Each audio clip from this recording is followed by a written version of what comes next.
Universidad Colegio Mayor de Cundinamarca presenta. En la sesión 5 y 6 hablaremos acerca de las acciones de protección al consumidor, tanto las acciones administrativas como jurisdiccionales, como también hablaremos acerca de la cartelización empresarial, que es un tema que hoy en día está muy de moda.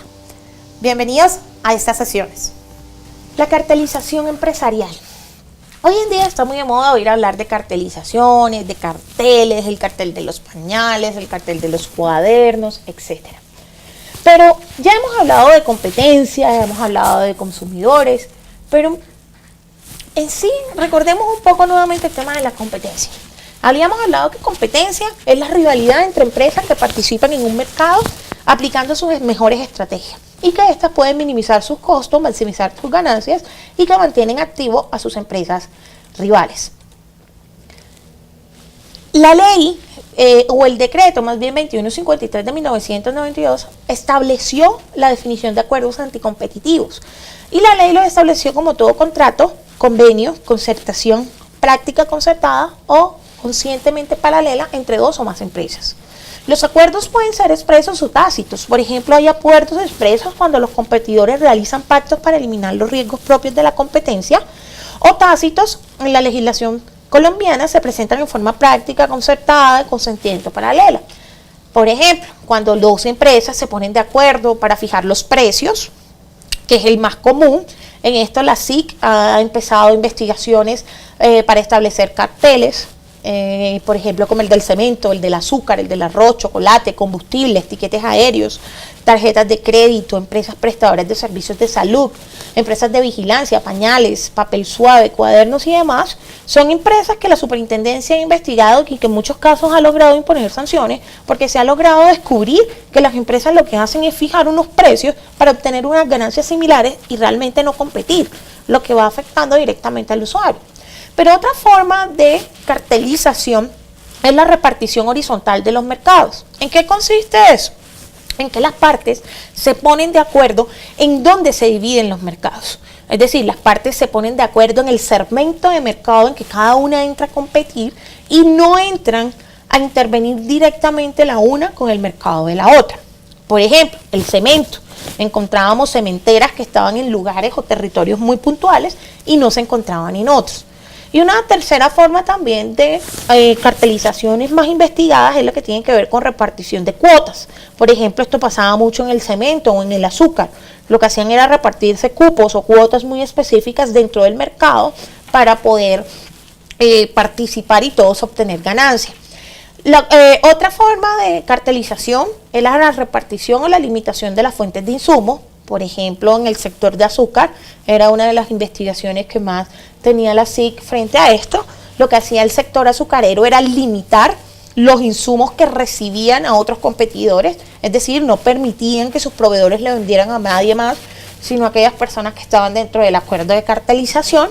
La quinta está la colusión de licitaciones o concursos. La SIC ha presentado investigaciones, por ejemplo, en temas de obras públicas, en la comida de los niños pobres en varias regiones del país, las empresas de vigilancia, los servicios de internet por banda ancha, por ejemplo, en comunidades apartadas, donde había se repartía en el mercado para presentarse a licitaciones públicas y no competían nunca la una con la otra y generalmente había un solo oferente. Y lo sexto era impedirle a los terceros el acceso a los mercados y los canales de comercialización. Esto también está siendo investigado, por ejemplo, el sector azucarero. ¿Cuáles son los principales avances que ha tenido la Superintendencia de Comercio en la lucha contra los carteles? Primero, la aplicación del programa de clemencia.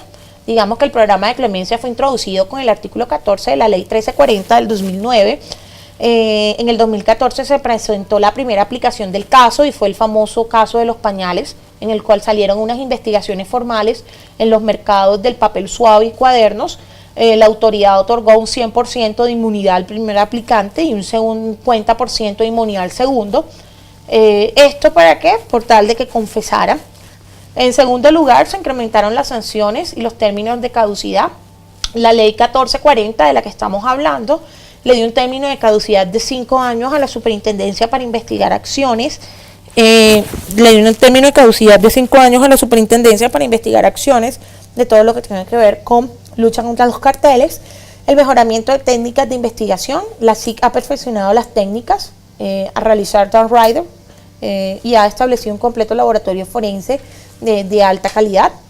En estos momentos, digamos que podemos definir los acuerdos competitivos primero como prácticas concertadas y dos como prácticas conscientes paralelas. Las prácticas concertadas son aquellos comportamientos coordinados que no tienen otra explicación desde la racionalidad económica que la existencia de una coordinación o prácticas concertadas entre competidores, como su nombre lo dice. Y en segundo lugar, las prácticas conscientemente paralelas son aquellos participantes de un mercado que actúan de forma consciente y sincronizada, que se abstienen a competir, generando un patrón de comportamiento uniforme sobre una o varias variables cuya dinámica en condiciones de competencia deben corresponder a una estrategia individual e independiente.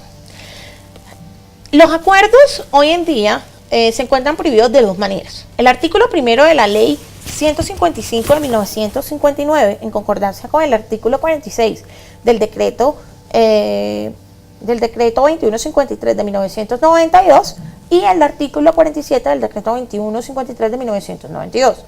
Los acuerdos expresamente definidos como anticompetitivos son los siguientes: fijación de precios, discriminación, repartición horizontal de los mercados, repartición de cuotas, repartición y limitación de las fuentes de insumo, limitación y desarrollos técnicos, ventas atadas, acuerdos para detenerse a producir, colusión de licitaciones o concursos e impedir que terceros tengan acceso a los mercados.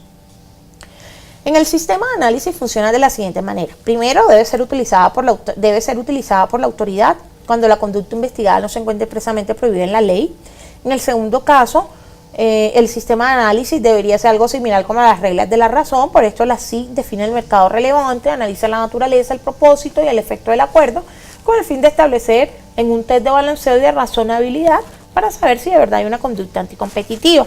Los efectos anticompetitivos pesan más cuando los procompetitivos, ya que los juicios jurídicos tutelados por el derecho a la competencia son la libre participación de la empresa en el mercado, el bienestar de los consumidores y la eficiencia económica.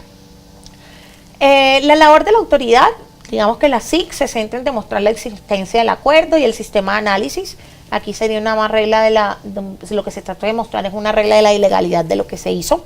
La ley no distingue entre los acuerdos, es decir, no habla si hay acuerdos horizontales o verticales.